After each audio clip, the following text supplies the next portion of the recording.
اتصالات وهلم جرى من قطاع، فبالتالي الجهود يجب أن تتضافر ما بين التشريعات اللي يعني اجتهدت الأمانة في وضعها وما بين القطاع الخاص، وكذلك المجالس البلدية. فالمجلس البلدي في كل منطقة من العالم، أنا أتكلم هنا عن حال عالم ثالث، احنا دول عالم ثالث، لكن في بعضنا متقدمين على بعض. محمد نعم. بس اسمح لي نخلي الدكتور عنده مقلاج. تكلمت عن المجلس البلدي وشاب public participation in Bangladesh and making the laws and regulations.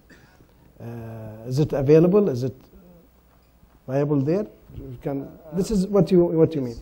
If you can just give us.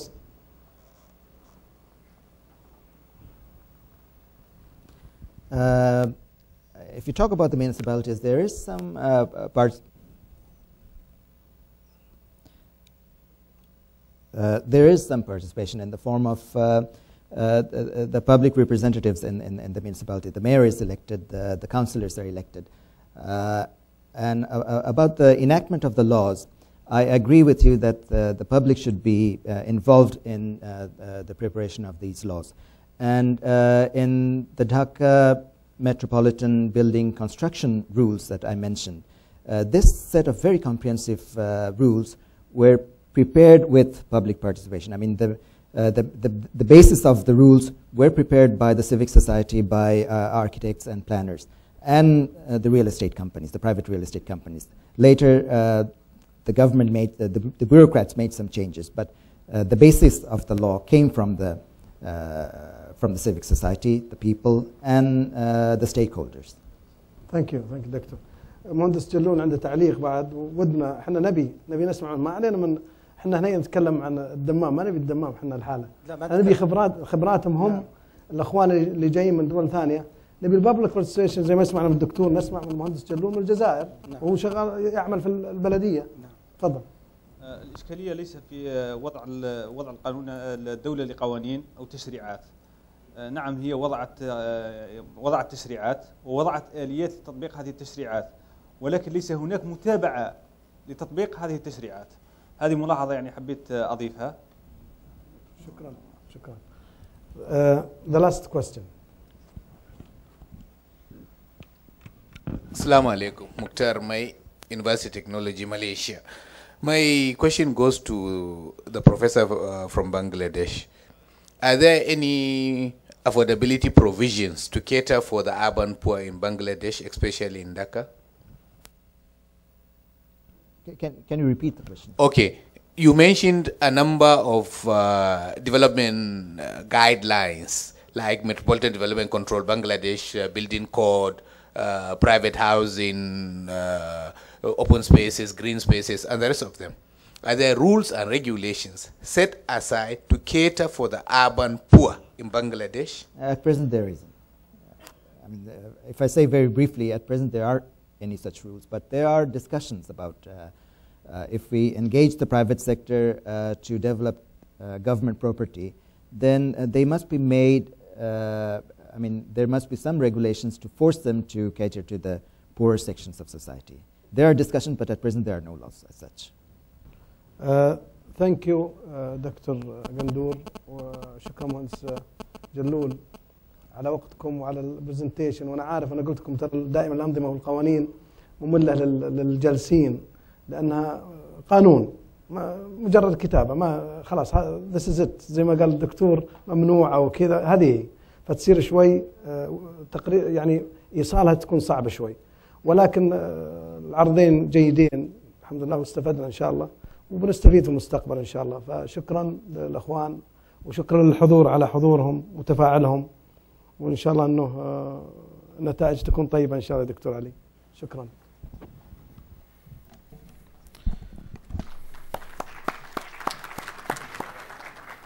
طبعا ونحن بدورنا نشكر ضيوفنا الكرام، والآن يقوم رئيس الجلسة بتكريم المحاضرين الضيوف، مقدرين لهم تشريفهم ندوتنا والمشاركة فيها.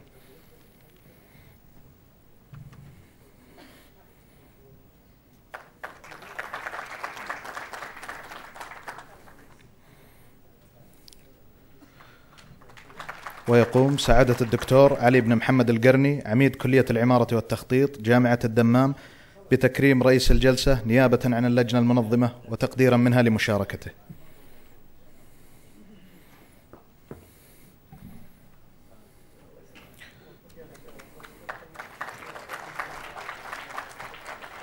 والآن ضيوفنا الكرام مع استراحة لمدة 10 دقائق، استراحة بسيطة، ونرجع الحضور لحضور الجلسة الثالثة لهذا اليوم ومن ثم التوصيات.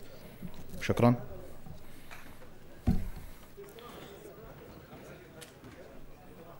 طلب منا استراحة. احتم ضيوفنا الكرام التوجه إلى القاعة الرئيسية إذا سمحتم. أحسن لكم ذي في المواقف يا رب. استراحكم. اوكي check it please.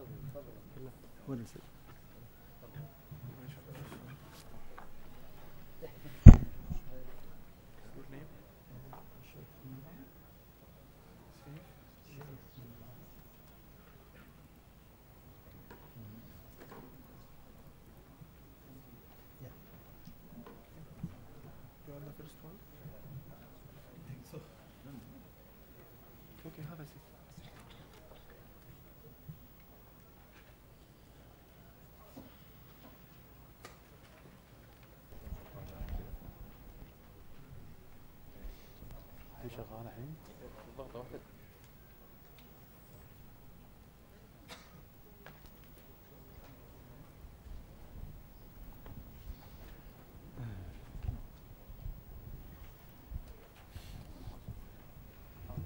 السلام عليكم شيخ ميران. How are you؟ السلام. الحمد لله. How are you doing؟ الحمد لله.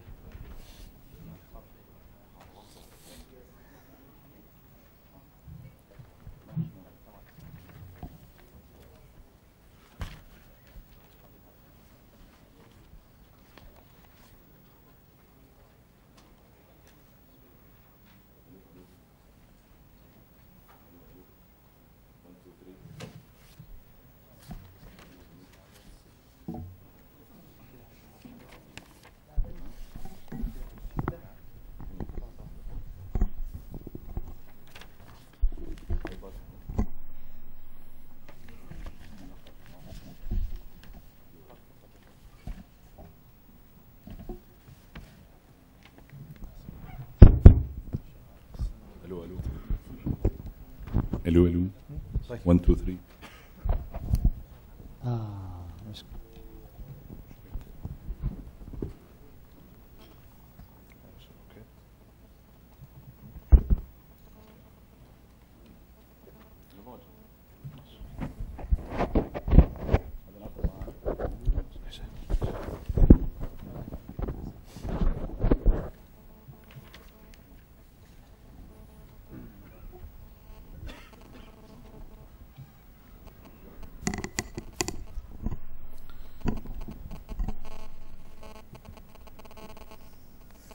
والآن ضيوفنا الكرام أترككم مع جلستنا الأخيرة لهذا اليوم بعنوان اقتصاديات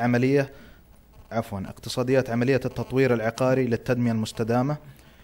طبعا يتبعها مباشرة الجلسة الختامية بالتوصيات. يرأس هذه الجلسة سعادة الدكتور بسام محمد بودي، العضو المنتدب لشركة جنان العقارية وعضو اللجنة العقارية بغرفة الشرقية. تاركا له المجال لإدارة الجلسة، فليتفضل مشكورا. بسم الله الرحمن الرحيم. الحمد لله رب العالمين، والصلاة والسلام على سيد الأنبياء والمرسلين سيدنا محمد وعلى آله وصحبه أجمعين.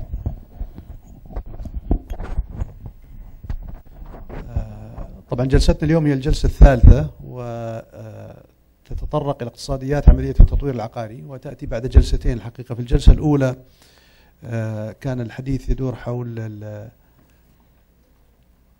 الحاجة إلى المساكن والمتنامية، وكان في ورقتين عمل قدمت في الجلسة الأولى، وهذا كان جزء مهم من عملية التنمية العمرانية والإسكان. والجلسة الثانية تطرقت إلى التشريعات الحكومية ودورها في التنمية العمرانية والتطوير الإسكاني. الجلسة الثالثة راح تتطرق إلى اقتصاديات التنمية والتطوير العقاري. راح يكون عندنا 4 أوراق عمل. ورقتين عمل راح تتطرق إلى التمويل، واحدة دراسة نظرية عن التمويل الإسكان في المملكة، وأيضا تجربة تمويل من خلال تجربة بيت التمويل الكويتي، وعندنا ورقتين عمل، واحدة راح تتطرق إلى دور الدولة في التطوير العقاري، والورقة الأخيرة راح تتطرق إلى المعوقات التي تواجه قطاع التطوير العقاري بشكل عام.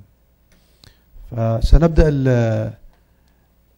الورقة الأولى للدكتور شيخ ميران، وهو محاضر في جامعة باث في بريطانيا، وحاصل على البكالوريوس في الهندسة، ويعمل عمل في جامعات لمدة 19 سنة في مواقع مختلفة. وورقة العمل للدكتور ميران راح تكون حول تمويل الإسكان الميسر في المملكة العربية السعودية، قيود وحلول محتملة. فليتفضل.